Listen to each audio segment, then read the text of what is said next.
Film की शुरुआत Cretaceous काल में होती है।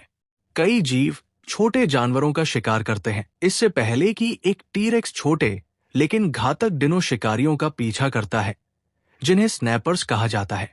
फिर मेघ पानी से बाहर निकलता है और टीरेक्स को काटता है और फिर उसकी खूनी लाश को पानी के नीचे खींच लेता है। वर्तमान समय में जोनास टेलर फिलीपीन सागर में नौकायन करने वाली एक नाव पर एक शिपिंग कंटेनर से निकलता है। वो समुद्र में जहरीला कचरा फेंकने वाले लोगों के एक समूह को रोकने के लिए वहां है। अपनी जानकारी इकट्ठा करने के बाद वो समुद्र में कूदने से पहले गुंडों को पीटना शुरू कर देता है और मैक और रीगास द्वारा उनके हेलीकॉप्टर में बचा लिया जाता है। चीन के एक महासागरीय संस्थान में ज्यूमिंग झांग पानी के नीचे काम करने के लिए बनाए गए एक एक्सोसूट का परीक्षण कर रहा है। वो मेंग का चाचा और सुइन का भाई है, जिसका हाल ही में निधन हो गया है, और जोनास ने मेंग के लिए माता पिता की भूमिका निभाई है। वे संस्थान के लिए एक कार्यक्रम में भाग लेते हैं, जिसका नेतृत्व ज्यूमिंग की व्यावसायिक साझेदार हिलेरी ड्रिस्कॉल करती है।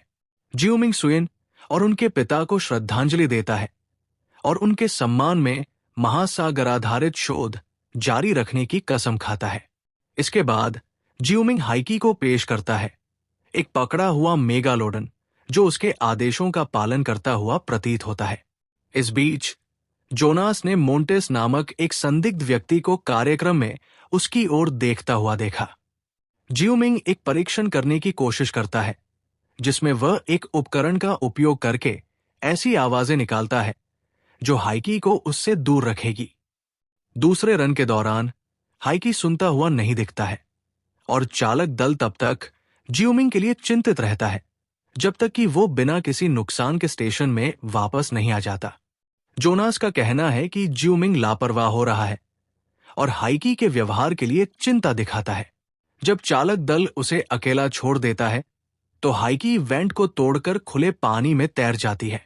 जोनास, ज्यूमिंग, मैक, रीगास और डीजे के साथ मिलकर मारियाना ट्रेंच का पता लगाने के लिए मैना 1 रिसर्च फैसिलिटी की ओर जाता है, जहां उसकी मुलाकात जेस नामक एक अन्य विश्लेषक से होती है। जोनास द्वारा सुरक्षा के लिए पीछे रहने के लिए कहने के बावजूद मेंग छिप जाती है। पनडुब्बी में पानी के नीचे जाते समय चालक दल ने देखा कि हाइकी ढीली हो गई है और 2 अन्य मेक्स के साथ है।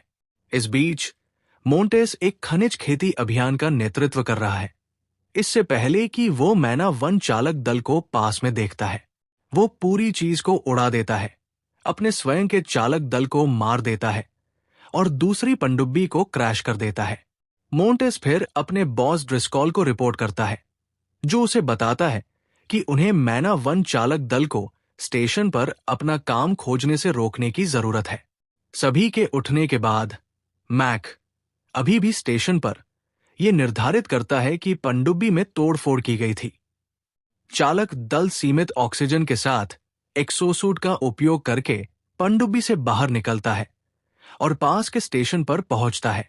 एक चालक दल का सदस्य लांस पानी के नीचे के जीवों द्वारा खींचे जाने के बाद मारा जाता है, जबकि एक अन्य सेल एक साथी चालक दल के सदस्य को दूर धकेलने के बाद मेघ द्वारा चबाया जाता है।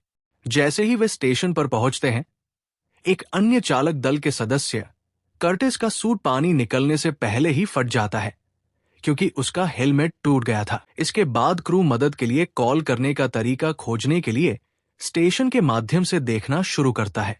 वे एक वीडियो मॉनिटर चालू करते हैं और स्टेशन से संपर्क करते हैं, जहां उन्हें पता चलता है कि जेस ड्रिस्कॉल की टीम का हिस्सा है और उसने दूसरों को धोखा दिया है। वो उनके लिए जरूरी एस्केप पॉड्स को रिलीज करती है और रीगास को जोनास को गोली मारने का आदेश देती है, ताकि कम से कम मेंग वापस आ सके, लेकिन रीगास खुद को ऐसा करने के लिए नहीं ला पाती है। ड्रिस्कॉल फिर क्रू से बात करती है और बताती है कि वह उनके ऑपरेशन के लिए ज्यूमिंग की तकनीक चुराने की योजना बना रही है। बाहर निकलने के लिए जोनास एक और पनडुब्बी ढूंढता है और पानी को बाहर निकालने की कोशिश करता है, लेकिन वो बेहोश हो जाता है और मोंटेस द्वारा पकड़ा जाता है। वो बताता है कि उसे जोनास से व्यक्तिगत दुश्मनी है, क्योंकि उसने उसे कुछ समय पहले उसकी आपराधिक गतिविधियों के लिए कैद कर लिया था।